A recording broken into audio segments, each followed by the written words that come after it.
Bukod sa posas, pagsusuotin din ng bulletproof vest si dating Bamban Tarlac Mayor Alice Go. Oras na dalhin siya sa Senado bukas. May eksklusibo ring inamin si Go sa News 5 tungkol sa kanyang pagtatago sa Indonesia. Nasa frontline ng balitang yan, si Rainiel Pawid, exclusive. Bago makalipad pabalik ng Pilipinas na corner ng News 5 si dating Bamban Tarlac Mayor Alice Go sa loob ng Immigration Office sa Indonesia. Dito umamin si Go na matapos silang magkahiwalay ng sinasabing kapatid niya na si Sheila at business partner na si Cassandra Leong sa Batam, mag-isa na siyang kumilos sa Jakarta.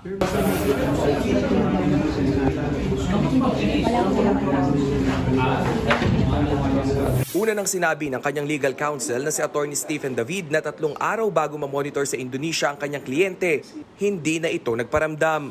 Bagay na hindi pinaniwalaan ng ilang opisyal ng ating pamahalaan. August 22, napabalik ng Pilipinas si Sheila at Cassie Ong pero si Alice nakatawid mula Batam pa Jakarta. Ayon sa Interpol sa Indonesia, posibleng dito na ginamit ni Go ang kanyang pera at nakakuha ng mga tao para utusan sa kanyang mga pangangailangan. Mula sa tutuluyan hanggang sa mga gagamiting sasakyan. With big amount of money, of course, it is business. Like I give you this amount of money, but very big, to rent car, to buy a phone, to buy a SIM card and everything. Sa matrix mula sa Indonesian Interpol mula sa Jakarta Airport na monitor nila si Alice sa 3 hotels bago manuluyan sa bahay ng isang lady monk. Nang madakip, pinipilit daw ni Alice na wala siyang nilabag sa Pilipinas. No, what did she say? What did she say that she's not guilty, she's innocent?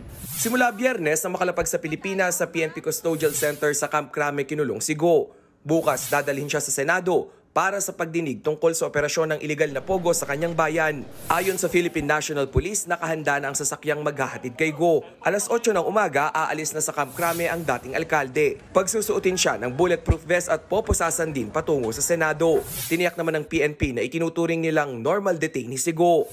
Definitely, sir, wala pong special treatment po na nangyayari. Alinang umaga po, ang kanyang rasyon na pagkain po ay kape, kanin, itlog at hotdog. So kung ano po yung rasyon po ng ibang detainee ay ganyan din po yung rasyon niya. Isang oras din daw nagpaaraw si Go pero nagsabi na raw ito sa bantay na may iniindang sakit dahil sa ininom na tubig. Hindi po kumain po daw si Alice Go at tubig lamang po yung kanyang ininom po dahil kahapon po ay nag-complain po siya na sumakit po yung tiyan niya dahil yung tubig gripo lamang po yung ininom niya. Dumalaw na raw ang mga abogado ni Alice sa kulungan at dinalhan siya ng tubig, Biblia at ilang damit. Nagbabalita mula sa frontline, Rainiel Pawid, News 5. Mga kapatid, Jess De Los Santos po. Iba na ang may alam at may pakialam sa panahon ngayon. Para sa tuloy-tuloy na balitaan sa frontline kahit weekend, mag-follow at mag-subscribe